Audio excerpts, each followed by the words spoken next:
Eu sou o Wilson Júnior, esse é o canal Vai Jum. Quero tratar 4 assuntos nesse vídeo com vocês. O último vai ser sobre esse documento novo do Papa Francisco, o Traditiones Custodes.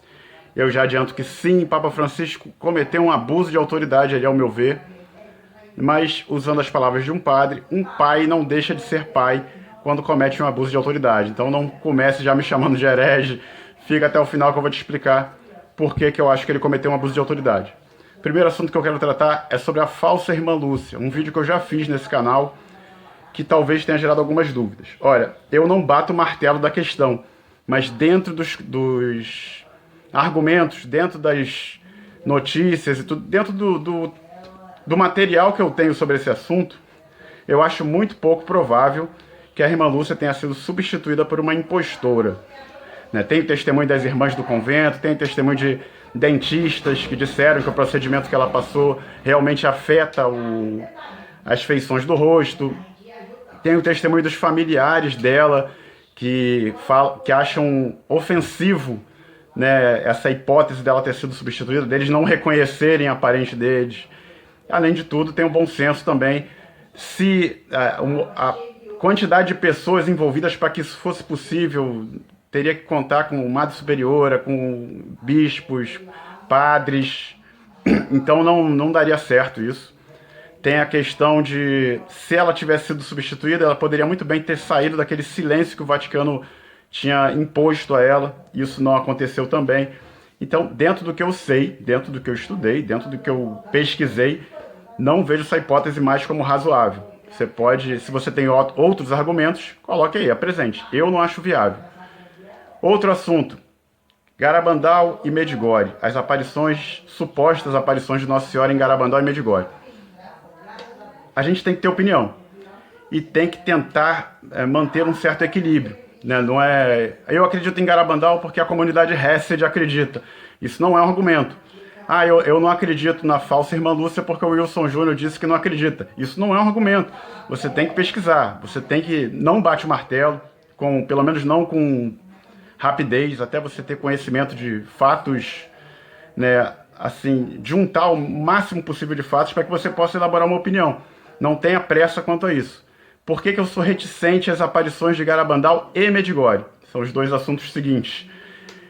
Porque você compara com outras aparições reconhecidas pela igreja, como Lourdes, La Salette, Fátima. Em Fátima foram 6 aparições de Nossa Senhora. E mais uma posterior que não foi em Fátima, mas teve uma outra aparição. 6. Em Garabandal são 2.000 aparições. Há um crescimento enorme. Em Medjugorje, são 40 anos de aparições. Então parece algo muito exagerado. Você vê em La Salette, Nossa Senhora chora de botar as mãos no rosto pelos sacerdotes, dizendo que eles se tornaram uma cloaca de impurezas. Em Fátima, a irmã Lúcia chega a dizer que Nossa Senhora nunca nos sorria. Palavras dela, da irmã Lúcia de Fátima. Nossa Senhora nunca nos sorriu. E a gravidade das coisas que ela anunciava justificava isso. Ela estava dando uma visão do inferno, ela estava dizendo que pecadores estavam caindo no inferno porque não tinha quem orasse nem se penitenciasse por eles. Então, coisas muito graves, pessoas estão indo para o inferno. Nossa Senhora não está feliz, obviamente, com essa situação. Em Garabandal, as informações que nós temos é que Nossa Senhora brincava de pique-esconde com as videntes.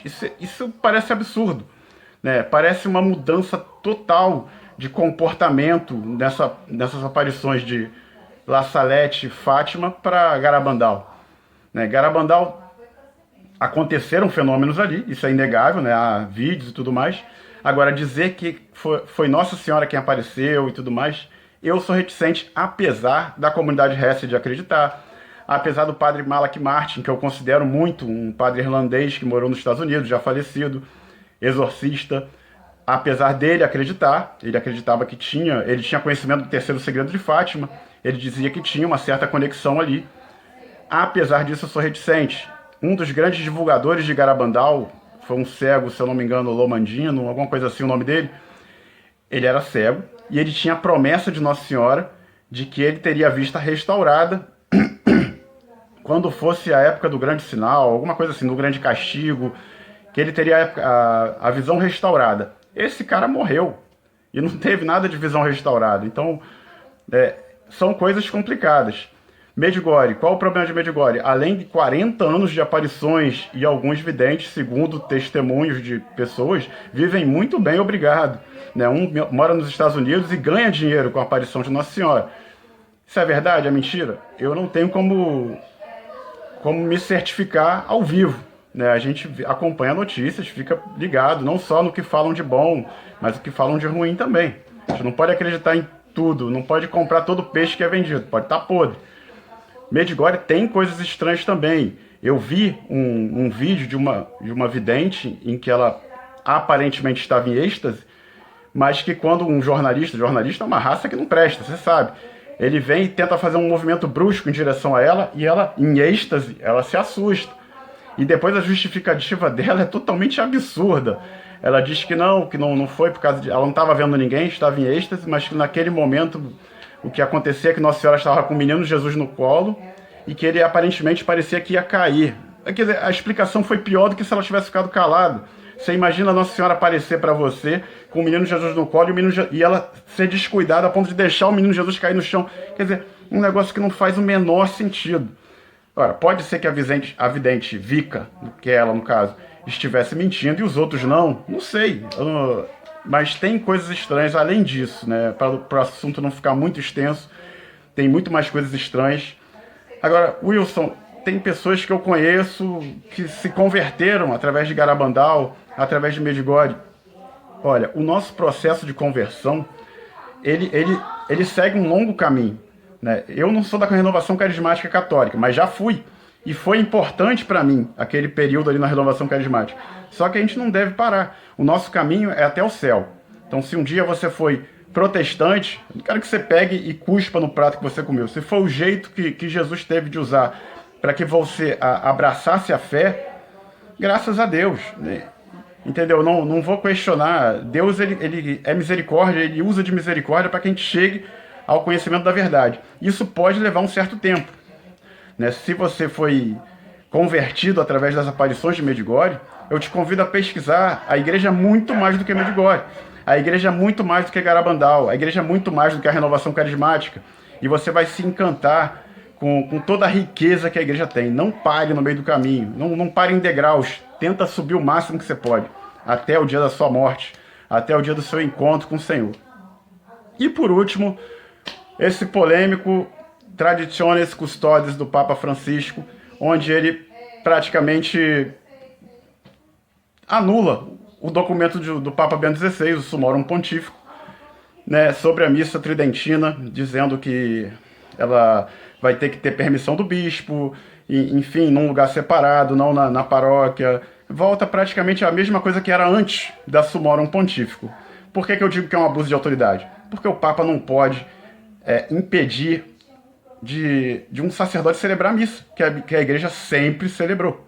Ou sempre, ou pelo menos, vamos dizer, no mínimo desde o Concílio de Trento, há 500 anos. Então, e já era, na verdade, um compilado do que já existia. Né? A própria bula do Papa Pio V, São Pio V, né? Ele não proíbe outros ritos, mas ele limita aqueles que tinham pelo menos 200 anos de uso já, se eu não me engano, estou citando de cabeça.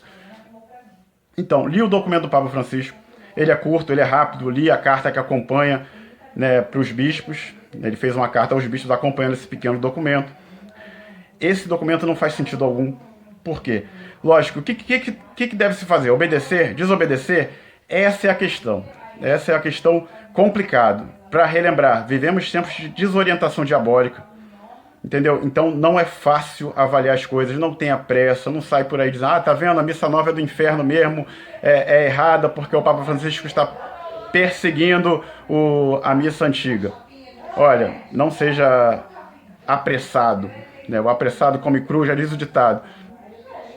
Poxa, eu vi um vídeo do Dom Lourenço, por exemplo, Dom Lourenço Fleshman, que é um bispo, é um padre tradicionalista, aqui do Rio de Janeiro, né, lá de Niterói também. Ele tem uma igreja em Niterói, tem uma capela aqui no Rio, no Cosme Velho, já frequentei algumas vezes, conhecia ele pessoalmente.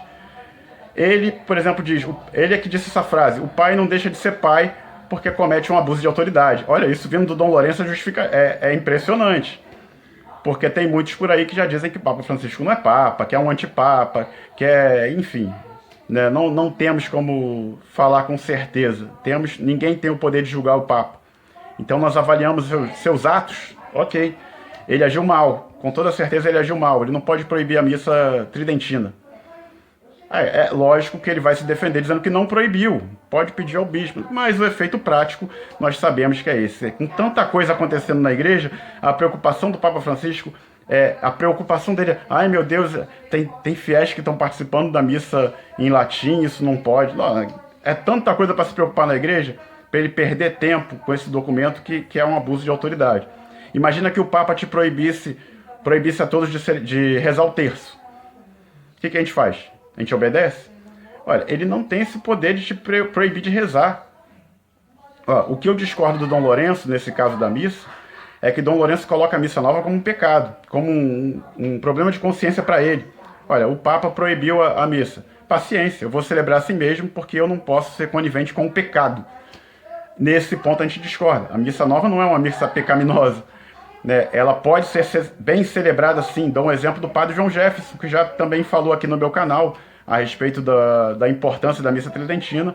Já participei de celebrações onde ele celebra no rito novo, nesse rito ordinário, e é uma excelente celebração. Então, eu não tenho essa mesma visão de Dom Lourenço, né? Há excessos? Há excessos em tudo. Então vamos corrigir. Agora não é o caso de se antecipar e dar um juízo sobre um rito que a igreja estabeleceu também, dizer que está errado, que é pecaminoso, que é herético e tudo mais. Eu acho que aí se você tem essa opinião, você tá botando a carroça na frente dos bois. Dê tempo ao tempo, né? Pense que nós vivemos uma desorientação diabólica nos dias de hoje. Então, cuidado. E o que um padre faz? Obedece ou não obedece? Voltando à questão do terço. Se o Papa proibisse os terços nas paróquias, eu rezo na minha casa, eu rezo no ônibus, não tem problema. Vou rezar onde for, na paróquia não, para ficar em obediência a ele. Então o padre deve celebrar? O padre poderia, de maneira privada, celebrar a missa tridentina, se ele tiver essa intenção, né? Pediria ao bispo e tudo mais e tal. O bispo não permitiu. O que ele faz? Ele pode obedecer. Eu acho que essa é a questão realmente. Não há questão de consciência para um padre celebrar a missa nova. Ele deve bem celebrá-la. E rezar para que essa situação se normalize o mais rápido possível, porque vai normalizar. Uma hora isso, como Bento XVI fez, o Papa Francisco desfez, um próximo Papa pode fazer novamente, e assim a gente vai sendo testado na nossa fé, na nossa obediência, nesses tempos de desorientação diabólica. Então, seria lícito eu procurar uma capela São Miguel para participar da missa tridentina? Eu também não vejo problema nenhum. Se para Dom Lourenço, Fleshman ou sacerdotes do mesmo pensamento dele, né, há um problema de consciência em celebrar a missa nova, embora ele reconheça a autoridade do Papa, embora ele reconheça, né, a Igreja Católica pós-conciliar, vamos dizer assim, né, também não tenho capacidade para dizer que ele está errado. São questões difíceis, são questões complicadas, questões de consciência. A missa nova não pode ser, a missa antiga não pode ser proibida. Isso é decreto da igreja, foi o que a igreja teve antes do concílio por 1000 anos. Então, é um abuso de autoridade da parte do Papa Francisco. Por que ele fez isso? As intenções nós não conhecemos, mas sabemos que estamos entre a cruz e a espada, né? Obedecer e desobedecer é a melhor obediência. E para um padre que tem problemas de consciência em relação a celebrar a missa nova, eu não vejo como desobediência ele celebrar somente na missa antiga, que é o que ele já fazia. Agora, não sou eu que vou julgar as coisas. Tempos difíceis, oremos pelo Papa Francisco, né? Vamos aguardar aí, parece que teve um vídeo também de fiéis pelo mundo todo, pedindo ao Papa que não fizesse isso, tudo que voltasse atrás. Vamos ver o que acontece. Oremos, tenhamos confiança de que, por fim, o Imaculado Coração de Maria triunfará, como foi profetizado em Fátima, numa aparição de Nossa Senhora, confirmada pela igreja. É isso, por hoje é só.